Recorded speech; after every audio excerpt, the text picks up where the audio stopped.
ژمارەیەک لایەنی سیاسی بەشدار لە پرۆسەی حکومڕانی 4 ساڵی داهاتووی عێراق ڕایان گەیاند کەسانی نوێ بۆ پۆستی سەرۆکوەزیران و سەرۆکی ئەنجومەنی نوێنەران کاندید دەکرێن.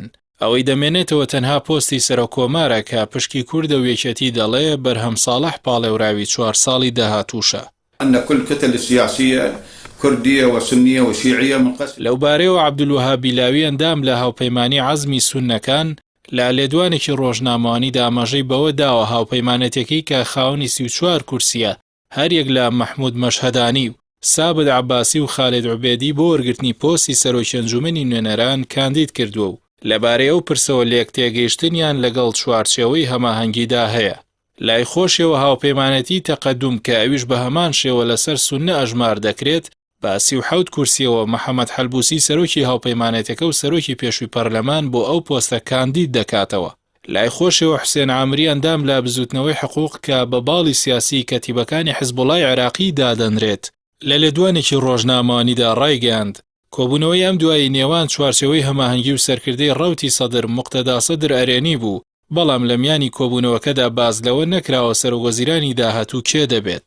حوسێن عامری باسی لەوەش کردووە هەریەک لە ئەسعەد عیدانی پارێزگاری بەسڕە و عەلی شوکری وەزیری پێشووی پلاندانان و حەیدەر عەبادی سەرۆکوەزیرانی لە پێشتر بۆ پۆستی سەرۆکوەزیرانی داهاتوو پێشنیاز کراون.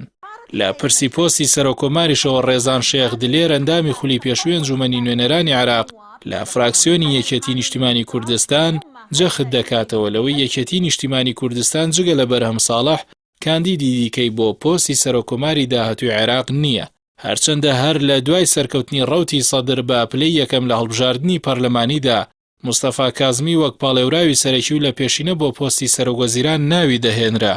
بۆ پۆستی سەرۆکۆماریش کە پشکی کوردە هێشتا یەکێتی تەواو خاترجەم نەبووە لەوەی پارتی وەک خولی پێشوو سەرێشەی بۆ دروست ناکاتەوە. سروشتی عێراق لە دوای ساڵی 2003 هاوشێوەی لوبنانە پۆستە باڵاکان وەک نەریتێکی سیاسی با پشکپشکێنەی نەتەوەی و مەزهەبی بەسەر پێکاتە سەرەکیەکاندا دابەش بوون. لە ئاستی سەرۆدا سەرۆکۆمار بۆ کورد، سەرۆکی پەرلەمان بۆ سوننە و سەرۆکوەزیرانیش کە زۆرترین دەسەڵاتی هەیە بۆ شیعە دەبێت.